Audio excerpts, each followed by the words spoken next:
আমি S M পলাশ, আমার বাড়ি বরিশালের বাকেরগঞ্জ উপজেলার বোয়ালি গ্রামে। বর্তমান সময়ে সবাই আমাকে সাংবাদিক হিসেবে চিনলেও আমি নিজেকে এই ক্ষুদ্র জীবনে অল্প সময়ে নানান পেশায়, নানান শিল্পকর্মে বিভিন্ন সময় জড়িয়েছি। চুল কাটা থেকে শুরু করে সর্বশেষ এই তথ্য প্রযুক্তির দুনিয়ায় ওয়েব ডেভেলপমেন্ট, কন্টেন্ট ক্রিয়েটরের সাথেও নিজেকে যুক্ত করেছি।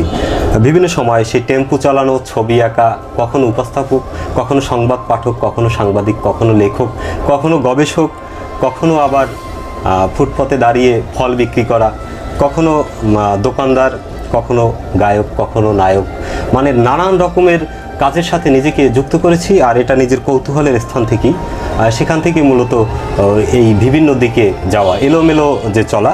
তবে আমি নিজে সফল মনে করি, কারণ আমি যে ক্ষেত্রেই কাজ করেছি সেখানে সেই জিনিসটার প্রতি মানুষের ফোকাস করে দেখিয়েছি যে এখানে মানুষের দৃষ্টি পড়েছে। সে লেখালেখি, একাধিক বই প্রকাশ করা এবং সর্বশেষ যে সাংবাদিকতা, সেখানেও আমি প্রিন্ট মিডিয়া থেকে দেশের জনপ্রিয় একটি স্যাটেলাইট মাধ্যমে কাজ করা এবং নিজে একটি IPTV নির্মাণ করা এবং তা লাইভ সম্প্রচার করা, এই তথ্য প্রযুক্তির যে বিষয়, এগুলো সব নিজেই করেছি। আবার কখনো কৃষিকাজ করেছি, কখনো মুরগির খামার করেছি, কখনো ছাগল পালন করেছি, কখনো মাছ চাষ করেছি, কখনো আবার ক্যামেরার সামনে দাঁড়িয়ে ডিরেকশন দিয়েছি নাটক নির্মাণ করার জন্য, কখনো স্ক্রিপ্ট লিখেছি, কখনো নিজে অভিনয় করেছি, কখনো মডেল হয়েছি। মানে এরকম নানামুখী কাজে নিজেকে যুক্ত করেছি। এটা বলে অল্প সময় বলে শেষ করা যাবে না। সর্বোপরি বলতে গেলে শতাধিক কাজে নিজেকে নিয়োজিত করেছি। কখনো চাকরি করেছি, কখনো ডেন্টাল ক্লিনিকে চাকরি করেছি, কখনো গার্মেন্টসে চাকরি করেছি, কখনো দোকানে চাকরি করেছি, কখনো শিক্ষা প্রতিষ্ঠানে চাকরি করেছি। মানে এগুলো অনেক। এস এম পলাশ, আমরা যেমনটা জানি আপনি এক জীবনে বিভিন্ন ধরনের সৃষ্টির কাজে নিজেকে যুক্ত রেখেছেন। আমরা আপনার সেই উদ্যোগের গল্পগুলো শুনতে চাই। বলতে গেলে তো দীর্ঘ একটা সময়ের প্রয়োজন, যেহেতু জীবনে দীর্ঘ একটা পথ পাড়ি দিয়েছি। সে পথের যে নানান রকমের যে কাজের সাথে সম্পৃক্ত হওয়া, বিভিন্ন সময় বিভিন্ন উদ্যোক্তা হওয়া, এটা এক বিশাল প্রসেস। সংক্ষিপ্ত করে বলা, পার্ট ব্যবসা বা মিডিয়ার দিকে যে ঝোঁকটা, সেটা ছোটোবেলা থেকেই। তো ছোটোবেলায় সিনেমা দেখতাম, সিনেমা দেখে বিনোদনের একমাত্র মাধ্যম। তো সিনেমা দেখে সেখান থেকে যে ভিউ কার্ড যাকে বলে, এখন কিন্তু ভিউর যুগ, আর তখন ছিল ভিউ কার্ডের যুগ। তো সেই ভিউ কার্ডের প্রেমে পড়ি। তখন 90-এর দশকের শেষের দিকে সালমান শাহর একটা জয় জয়কার অবস্থা, ইলিয়াস কাঞ্চন, ওমর সানি। তো এদের ওই ছবি দেখা বা পোস্টার, সিনেমার পোস্টার দেখা থেকে ওই পোস্টার বা কার্ডের প্রতি অনেকটা আগ্রহ হয়। তো সে থেকে বিভিন্ন নায়ক নায়িকার কার্ড সংগ্রহ করতাম, ভিউ কার্ড সংগ্রহ করতাম, পোস্টার, ক্যালেন্ডার জমিয়ে রাখতাম, অ্যালবাম করে রাখতাম, অ্যালবাম কিনতে পাওয়া যেত। তো আমাদের বসবাসটা মূলত একটা বাজার কেন্দ্রিক, বাজারের পাশেই আমাদের বাসা এবং ওই বাজারেই আমাদের ব্যবসা বাণিজ্য ছিল আমার বাবার, আমার চাচার, দাদার। সেই সুবাদে একসময় ভিউ কার্ডের ব্যবসায় জড়িয়ে যাই। সেটা স্কুল লাইফেই, সম্ভবত 94 কি 95 সালের কথা। তখন থেকে ওই ভিউ কার্ড বরিশাল থেকে নিয়ে আসতাম, আজাদ প্রোডাক্টস থেকে 25 টাকা শত, সেখান থেকে এনে বিক্রি করতাম। তো নিজের বিনোদনও হতো আর প্লাস ব্যবসাও হতো। সেই থেকে আর কি এটাকে খুব উপভোগ করতাম বিশেষ করে। এই তারপরে এক সময় আসলো ছবি আঁকার নেশা এবং ওই ছবি থেকেই ছবি আঁকার নেশা। আর শৈশবে যখন ছবি পেন্টিং করা, যারা পেন্টিং করতো, বরিশালে যখন যাইতাম তখন কালীবাড়ি রোডে কিছু আর্ট বা পেন্টের দোকান ছিল। তারা মানুষের মুখচ্ছবি যে পেন্টিং করতো, এটা দেখে মনে করতাম যে এরাই হয়তো পৃথিবীর সবচেয়ে মেধাবী মানুষ। এটা কিভাবে সম্ভব, একটা মানুষের ছবি হুবহু পেন্টিং করা? সেই থেকে ভিতরে এটা কাজ করতো।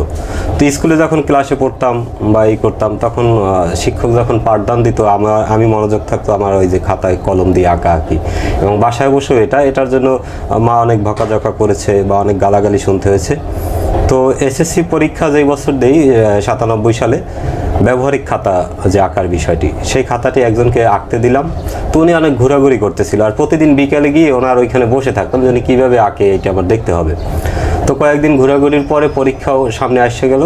পরে নিজেই চিন্তা করলাম না, নিজেই এটা ড্রয়িং করব।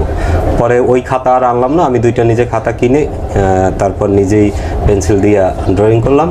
পরে ওই যার কাছে আঁকতে দিলাম তাকে দেখাইলাম যে এইটা আমি করছি। তো সে বিশ্বাস করতেছিল না, বলতেছিল যে না, এটা তুমি কেউ ব্যবসায়িকভাবে করে তার থেকে করাইছো। আমি বললাম না, এটা আমিই করছি। মানে এতটা পেশাদার হয়েছে যেটা তার কাছে মানতে অন্যরকম ছিল। তো এই থেকে ছবি আঁকার প্রেমটা মানে ভেতরে খুব গভীরভাবে দেয়। তো 99 সালে সম্ভবত, 99 সালে পটুয়াখালীতে মুসলিম পাড়ায় এইখানে একটা সুযোগ পেয়ে যাই। সুযোগটা হচ্ছে তখন ওই যে স্কুলের, প্রাইমারি স্কুলের সৌন্দর্যকরণের কাজ। সেই কাজে একজন আমাকে বললো, তোর তো ছবি আঁকার অনেক শখ, চল ওখানে গিয়ে ছবি আঁকা শিখতে পারবি।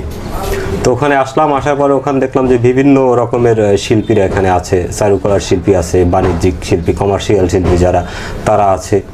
তো আমি তো ছোট, সেই হিসেবে আমাকে সহকারী হিসাবেই তাদের রং তুলি একটু আগাই বাছাইয়ে দিতেছি এই। তো এরকম করতে করতে সপ্তাহখানেক যাওয়ার পরে নিজে নিজে ধারণা করলাম যে আমি একটা ছবি আঁকবো, একা একা একটা ছবি আঁকবো। এই এক সপ্তাহ যে তাদের দেখেছি রঙের মিশ্রণ কিভাবে ঘটায় বা বেসিক যে জিনিসটা, এটা নিজে নিজে দেখে একটা ছবি আঁকার ধারণা নিলাম। পরে একদিন রাত্রে 12টার পরে ছবি আঁকতে বসলাম। সেটা হচ্ছে সালমান শাহর একটা ছবি, মাথায় যে গামছা বাঁধানো, ওই ছবিটা। তো সারা রাত্র বসে ছবিটা পেন্টিং করলাম।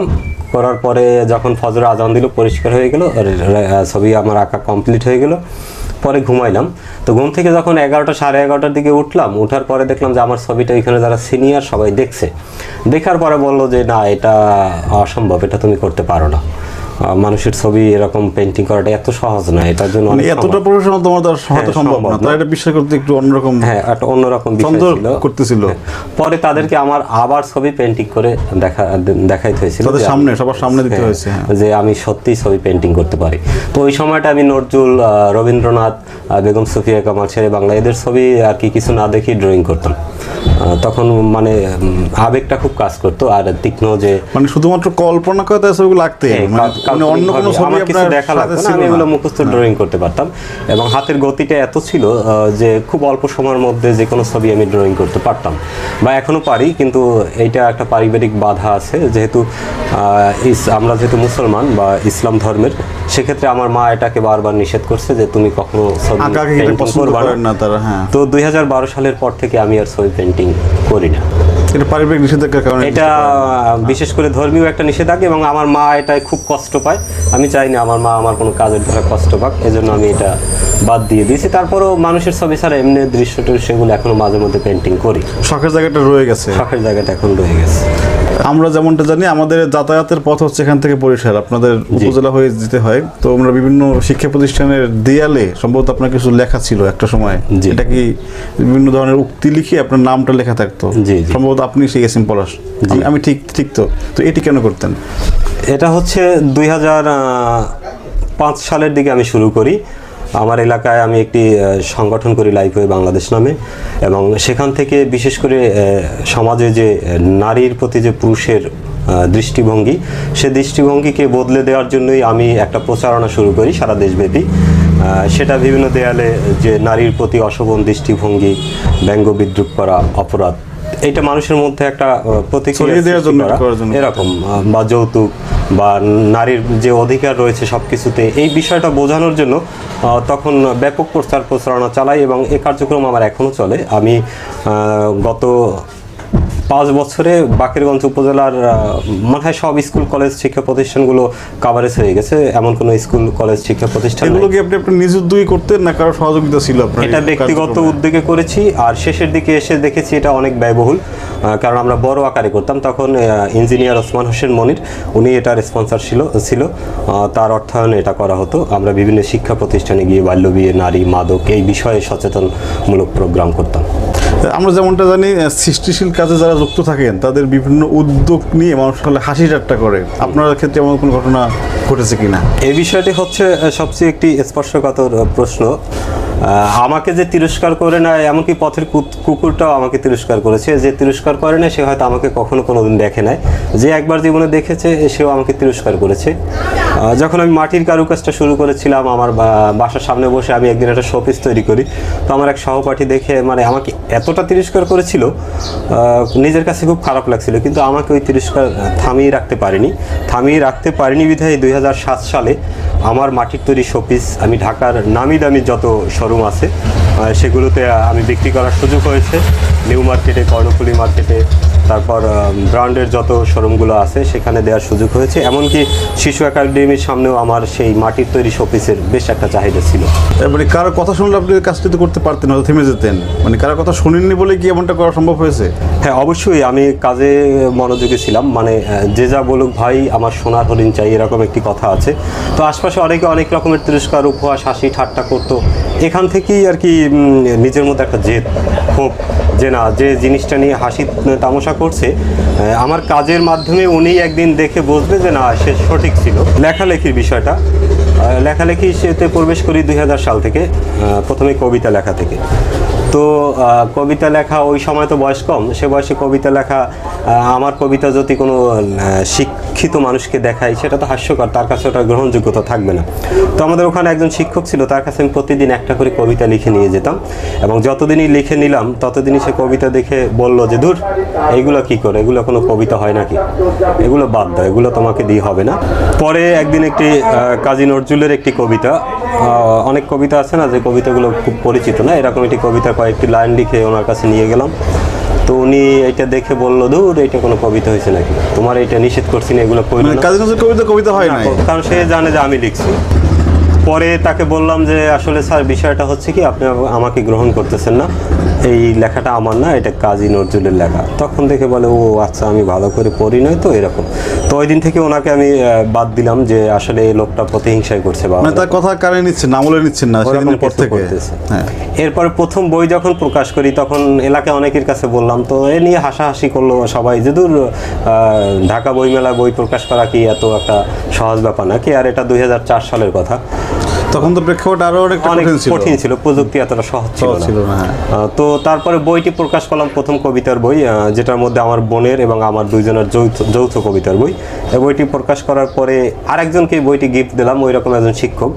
গিফট দেওয়ার পরে আমি গিয়ে দেখলাম কয়েকদিন পরে যে ওই বইটাকে তিনি তার সেলফের একেবারে নিচে ফালাই রাখছে। মানে উপরে যদি রাখে তাহলে এরকম বই ছিল যে উপরে যদি এখানে বড় বড় লেখকদের বই, তো পলাশের বই যদি এখানে থাকে সেটা তার জন্য লজ্জার।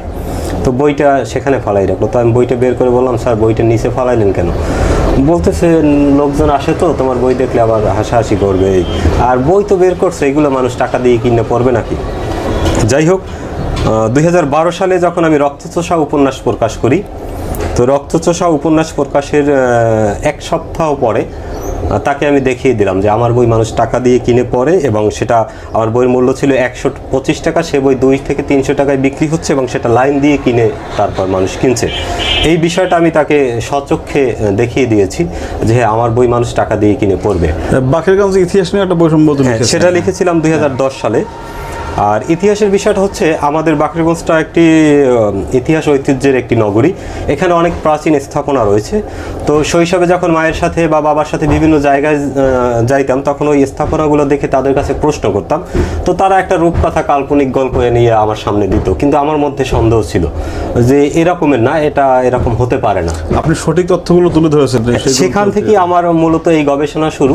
তারপরে বিভিন্ন বই পুস্তক, বিভিন্ন ইতিহাসবিদের বই পড়ে, বিভিন্ন ম্যাগাজিন, অনলাইন থেকে তথ্য ঘেটে দীর্ঘ প্রায় 5 বছর গবেষণা করে আমি বাকেরগঞ্জের ইতিহাস পরিচিতি বইটি প্রকাশ করেছি। কেমন সাড়া পেয়েছিলেন? এই বইটির ব্যাপক সাড়া, এবং এই বইটি বাংলাদেশের অনেক গবেষক যারা ইতিহাস গবেষণা করে, অনেক বিশ্ববিদ্যালয়, অনেক কলেজের শিক্ষক, এবং যারা বিভিন্ন ইন্টারভিউ দিতে যায় গভর্নমেন্ট, তখন এই বইটা তারা সংগ্রহ করে, এবং শিক্ষার্থীরা সংগ্রহ করেছে। এটা আমার কাছে খুব ভালো লাগতেছে। এখন মধ্যে আপনার কতগুলো গ্রন্থ প্রকাশিত হয়েছে? এখন পর্যন্ত একক বা মৌলিক গ্রন্থ আমার 4টি প্রকাশিত হয়েছে, আর যৌথ কাব্যগ্রন্থ বা কবিতার বই, বিভিন্ন বই 1/2 আর প্রকাশিত কবিতা প্রায় 1000, বিভিন্ন পত্র পত্রিকা বই। গানও নাকি লিখেছেন বেশ কিছু? হ্যাঁ, গানের আর একটা বিষয় আছে। জীবনে শখ ছিল শিল্পী হওয়ার, কণ্ঠশিল্পী হওয়ার, কিন্তু আমি জীবনের বেশিরভাগ সময় কিন্তু এর পিছনে, শিল্পীদের পিছনে ব্যয় করেছি, অথচ আমার কণ্ঠে কখনো সুর আসে না। তাই সেই ইচ্ছা থেকে দেশের জন্যই একজন বিখ্যাত কণ্ঠশিল্পী মণিকিশোর, তার গানটা একসময় খুব শুনতাম, কারণ তার কণ্ঠ আলাদা একটা দরদ ছিল। তো এটা 90-র দশকের কথা, 91-92 সম্ভবত। ওই সময় যে কি ছিলে আমার, বলো না তুমি, নিশিরাইতে একলা পাই, এরকম গানগুলো জনপ্রিয় ছিল তার। তো সেই থেকে মণিকিশোরের প্রতি আমার একটা দুর্বলতা ছিল, বা আমিও চাইছিলাম যে এরকম একটি গান যদি আমি লিখতে পারতাম, আমি কোনো বিরহের গান লিখতে পারতাম। সেখান থেকে একটা গান লিখলাম। তো মণিকিশোরের সাথে একসময় পরিচয় হলো, তার সাথে ভালো একটা সম্পর্ক হলো। সে আমাকে এখন দিক নির্দেশনা দিচ্ছে শিল্প সাহিত্যকর্ম বিভিন্ন দিক থেকে। তো সে বললো, পলাশ, তোমার গানটা খুব মানসম্মত হয়েছে, আমি দীর্ঘকাল গান করি না, কারণ বর্তমান সমাজে গানের কথা সেগুলো আমার ভালো লাগে না, তোমার গানটা আমি করে দেবো। তারপর পরপর সে আমাকে 2টি গান করে দিয়েছে। এই গান দুটি ব্যাপক মানে শ্রোতা প্রিয় এবং দর্শক প্রিয়। গান তো এখন শুধু শোনে না, গান দেখাও মানুষের। এই জন্য মণিকিশোর দাদার কাছে আমি কৃতজ্ঞতা প্রকাশ করছি। আর কি কাজ করছেন? আমরা তো কয়েকটি শুনলাম। এইভাবে বলতে গেলে তো কাজ তো শতাধিক। মানে চুল কাটা সেটাও আমি শিখেছি। সেটা শিখেছি 2004 সালে। এটা কেন শিখেছিলেন? এটা শিখেছিলাম তখন আমার পারিবারিক দিক থেকে একজন মানুষ ইটালিতে থাকতো। তো উনি বলছিল, আমার তখন বিদেশ যাওয়ার কথা ছিল, তো বলছিল যে ইটালিতে আসলে এখানে চুল কাটার খুব ডিমান্ড আছে, তো তুমি যে চুল কাটাটা শিখে আসতে পারো তাইলে ভালো হবে। তো তখন ওখানে থাকতাম, মিরপুর স্টেডিয়ামের ভিআইপি গেটের বিপরীতে নুরানি মসজিদের পাশেই একটা সেলুন ছিল, উজ্জ্বলের সেলুন। তো দিনে তখন সাইনবোর্ড লেখার কাজ করতাম, সাইনবোর্ড, ব্যানার, দেয়াল লিখন। তো রাতে গিয়ে ওর কাছে সেলুনের চুল কাটা শিখতাম। তো প্রায় 8-10 দিন আমি চুল কাটাটা ওর কাছে শিখেছিলাম। পরে আর বিদেশ যাওয়া হয়নি।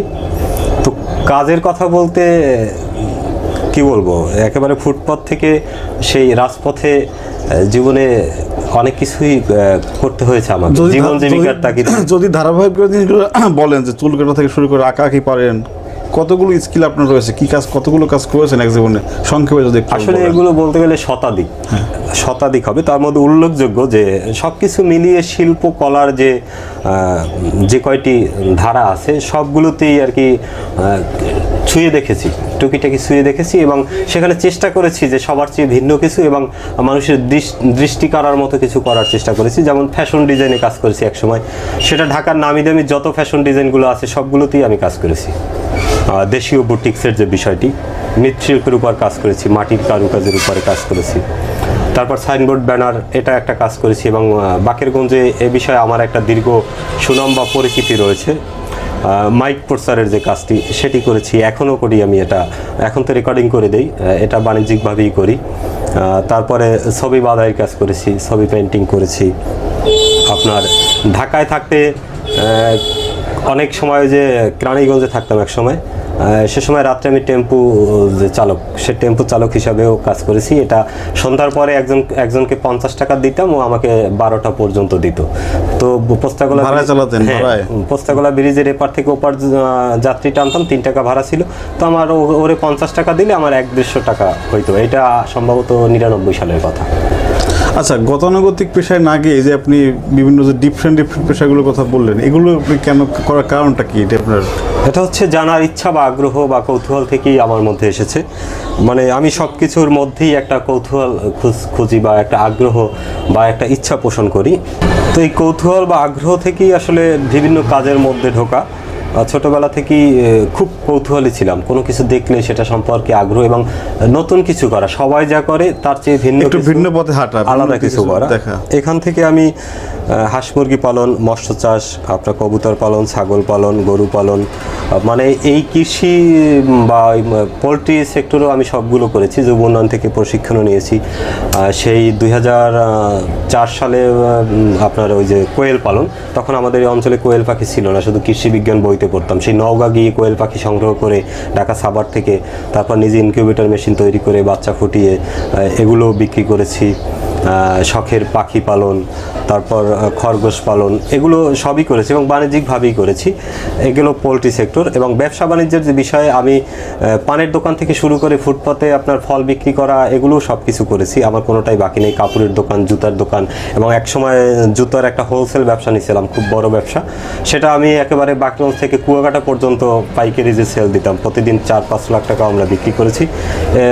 ব্যবসা বলতে, বড় ব্যবসা বলতে আমি মনে হয় এটাই করেছি, যে ক্রয় বিক্রয়ের যে ব্যবসা, এটা করেছি। এরপর কম্পিউটার ট্রেনিং সেন্টার করেছি, ডিজিটাল স্টুডিও করেছি, কাপড়ের দোকান করেছি, বইয়ের দোকান করেছি।